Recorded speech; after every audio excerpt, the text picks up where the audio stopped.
right, so we are back with another episode of Social Out with Fifth. And once again, we have another incredible guest in Sunny He. Sunny, great to have you with us today.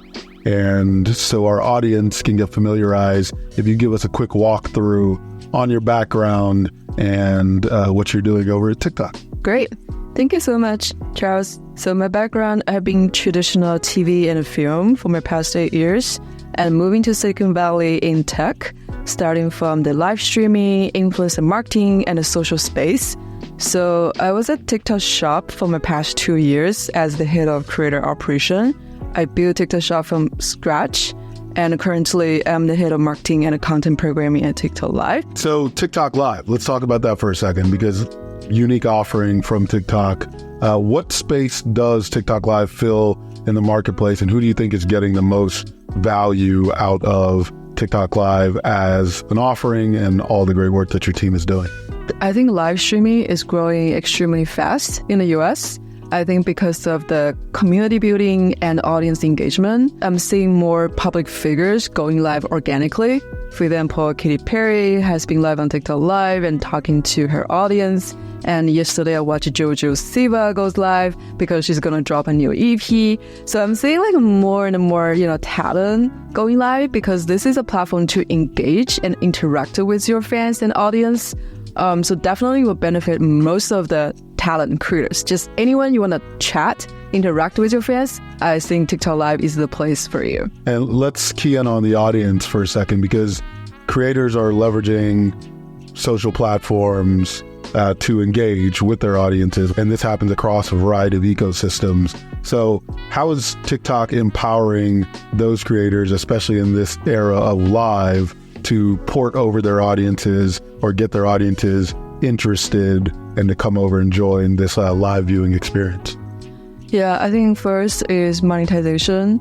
So I think with TikTok Live, you'll be able to receive the, donation from the fans. There is also live subscription. If you have a great content and shows, the fans be able to subscribe.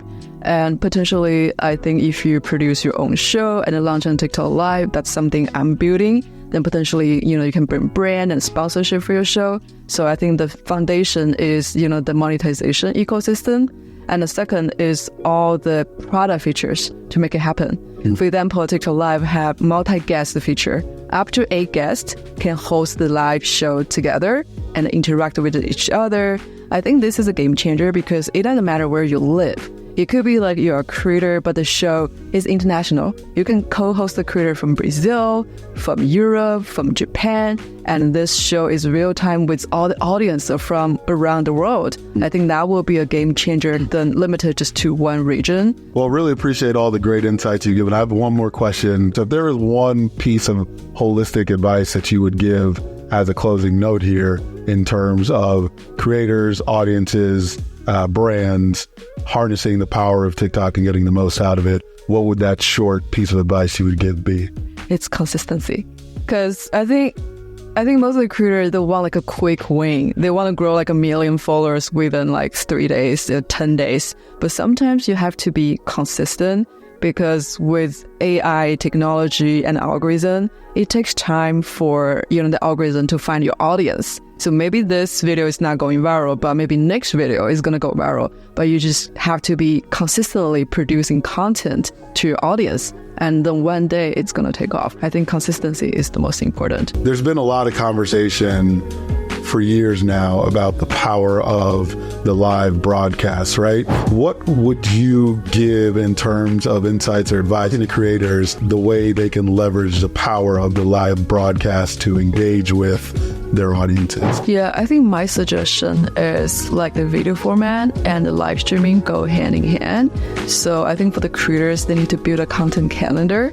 So for each month, for example, what's the cultural moments, what's, the trends, then they can go live actually to host a show. So in addition to posting the videos, they can, run the live shows on a weekly basis or monthly basis to get started. So this, they can grow their channel and also they can speak to the audience. And also short form of video and a live stream, they really work really well to grow the channel because you can actually create a series of short videos to promote the show. It's kind of like, even though it's a TV show, you have a series of promotional videos driving traffic and viewers to, sign up and register the live show.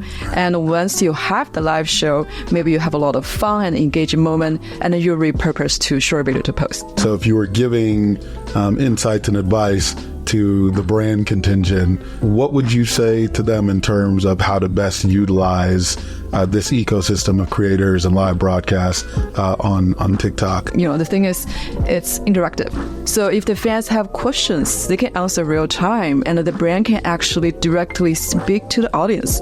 I think as a branding, right, accessible is very key. So I think with the live streaming, like the brand, the personality, you can actually talk to your potential consumers and make yourself accessible. And with all the series of short video, creating the hype, driving to the show, and people watch the show, I'm pretty sure you will increase the brand sentiment and the brand lift. There you go. You heard it from Sunny. Consistency is key. Sunny, thank you very much. Very insightful. Really appreciate your participation. And that wraps another episode of Social Out with the Fifth. See you guys later.